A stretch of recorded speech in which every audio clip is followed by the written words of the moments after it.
You book the trip, pack your bags, and daydream about sipping cocktails on the open sea. But here's the kicker. It's not the big mistakes that ruin cruises.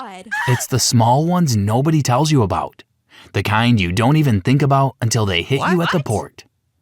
From a tiny mark in your passport to wearing the wrong t-shirt, these are the cruise nightmares you never knew could happen. How one dispute can get you blacklisted forever. Here's a nightmare no one sees coming. You get home from your cruise, frustrated about a bill, and file a quick dispute with your bank. Easy win, right? Except that win could mean you're banned from that cruise line for life. This actually happened with Norwegian Cruise Line. A passenger disputed a $3,000 charge after being given a future cruise credit she didn't want. The bank sided with her, refunded the money, and she thought that was the end of it. Shortly after, she received a call from Norwegian Cruise Line explaining that her reservation for her upcoming cruise had been canceled and her name had been added to the do not sail list. You see, to the bank, a chargeback is just reversing a transaction, but to a cruise line, it's an unpaid debt. And because cruise lines share records across their own brands, that ban can follow you across multiple ships. It's not about revenge, it's about protecting revenue and discouraging future disputes. Getting banned by a cruise line is brutal, but at least it's in their control. The next nightmare? It's completely out of their hands. A mistake from years ago could still block you today.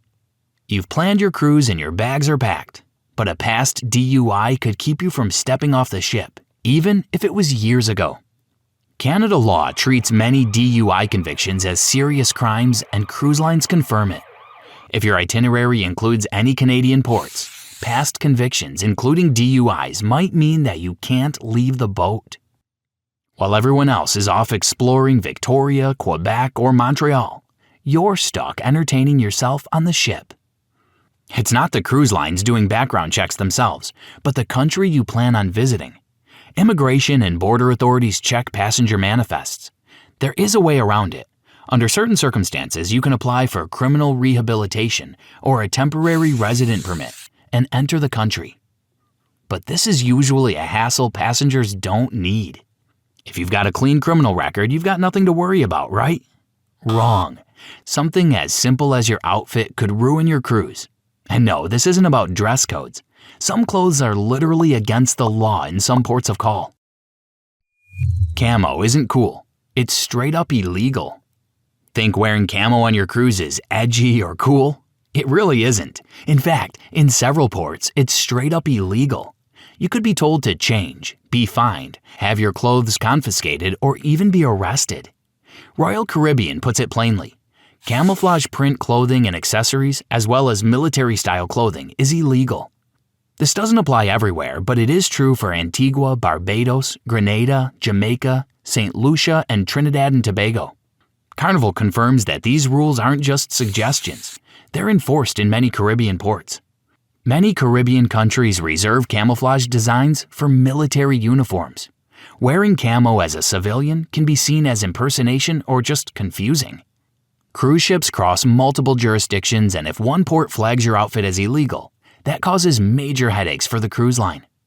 Rules about what you wear might surprise you, but rules about how you smell? That's where things get really awkward. Ew! The hygiene rule nobody talks about. Okay, imagine this. You've got your passport, your luggage, and your tropical shirts are ready to go. But before you even hit the buffet, staff pull you aside because you're smelling a little too funky. Sounds wild, right? But cruise lines actually can deny you for bad body odor. Royal Caribbean's guest health, safety, and conduct policy gives them the right to refuse boarding if a guest's condition could impact the comfort, health, or safety of others. That's corporate speak for, if your BO is strong enough to make the people around you miserable, you're not sailing. And it's not just them. Almost every major line has a comfort and safety clause. Crew members don't use it often, but it's a safety net if someone shows up smelling like they just finished a summer marathon. Cruise ships are floating hotels packed with thousands of people. If one passenger's condition sparks non-stop complaints, staff will act. It's less about punishment and more about keeping the vibe positive for everyone. And if odor alone can stop you, wait until you see how cruise lines handle visible health concerns. One cough could cost you your entire trip. One cough could sink your cruise. Arriving at the dock with a cough, or recently after having surgery, cruise lines might stop you from boarding because your health could put others at risk or strain onboard resources. Cruise fever covered a number of cases where passengers have been denied boarding because they reported contagious symptoms on pre-boarding questionnaires. Some guest health policies demand medical clearance for recent operations, visible signs of illness, or ongoing conditions that could get worse or spread. Cruise ships are like floating cities with limited medical infrastructures.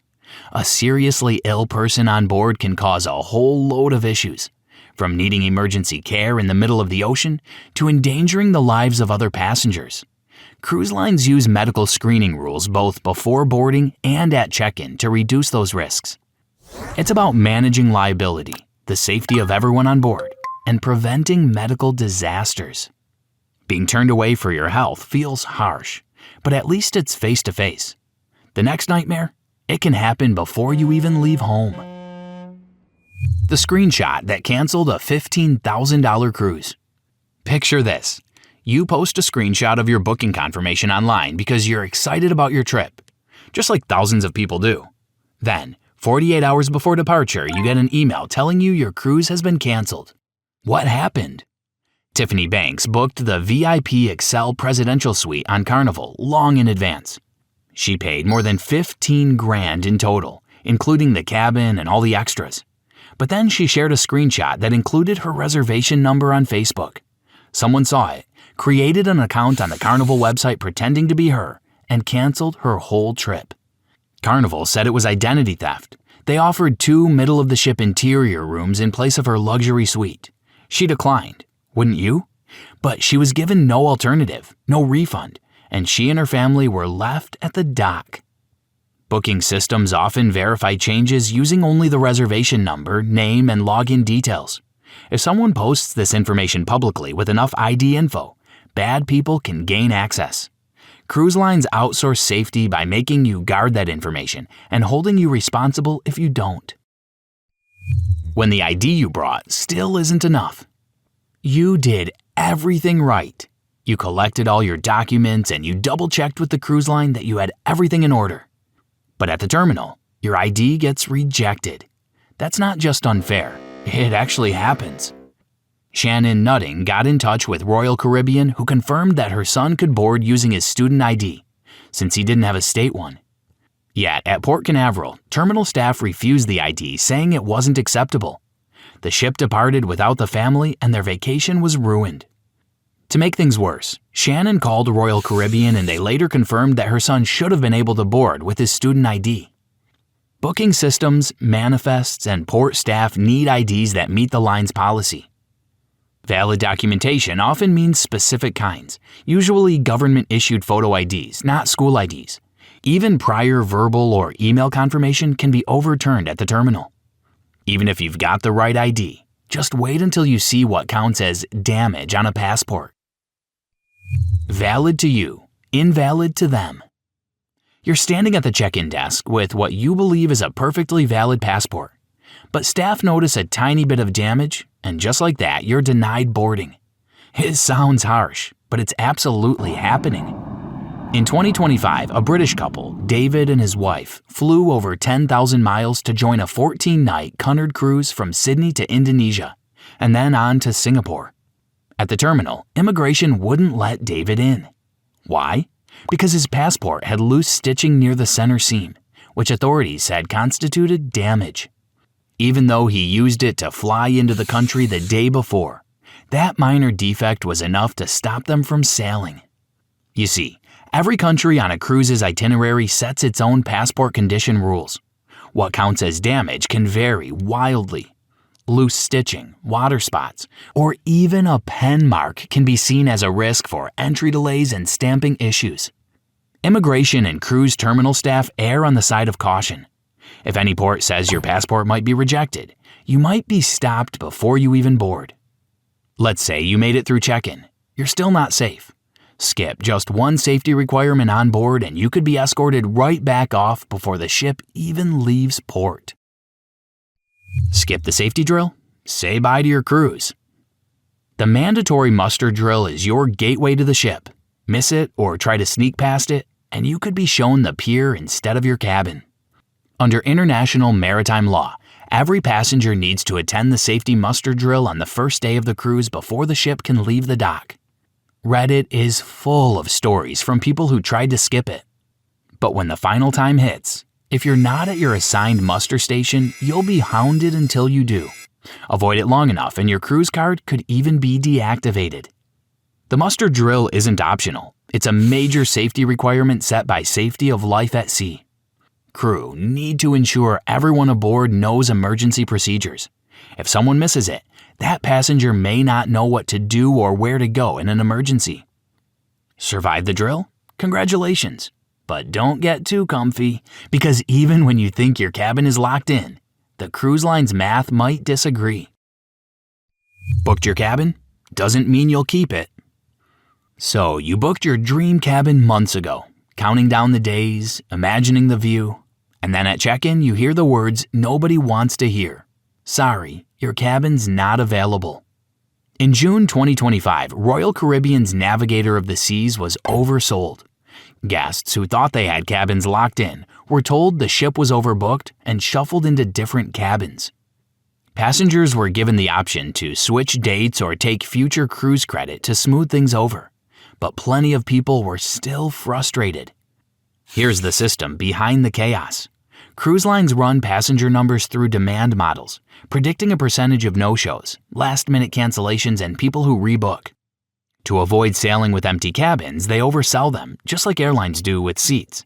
It works most of the time, but when more guests than expected show up, or cabins are pulled for maintenance, the math breaks and paying passengers lose. And that's the kicker. Whether it's your bank, your passport, your health, or even your outfit, the smallest detail can decide if you sail or stay stuck on the pier. So here's the takeaway. A cruise isn't just about the pool decks and itinerary stops. It's a moving system of rules, policies, and fine print most travelers never think twice about. One slip-up, a chargeback, a cough, or even your outfit, and your dream trip suddenly becomes a nightmare. But here's the flip side. Now you know the hidden logic. You've seen how border laws, booking systems, and even health checks shape the way cruise lines operate. And when you understand the system, you're not an average passenger. You're ahead of the curve. Because in the end, it's not just about avoiding mistakes. It's about spotting the design that runs the whole experience. You just decoded it. This is Transit Code.